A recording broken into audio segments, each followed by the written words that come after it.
Sir இது வந்து தென்னந்தோப்பு சேல்ஸுக்கு வந்திருக்கு.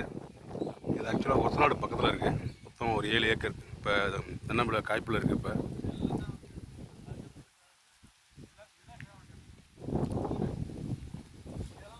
இது பக்கத்துலேயே அப்படியே ஒரு எம்டி ஒரு 5 ஏக்கர் தனியாக இருக்குது.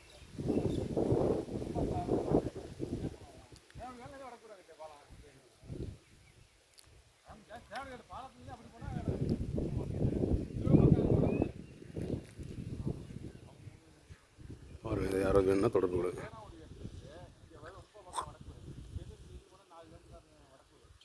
அப்படியே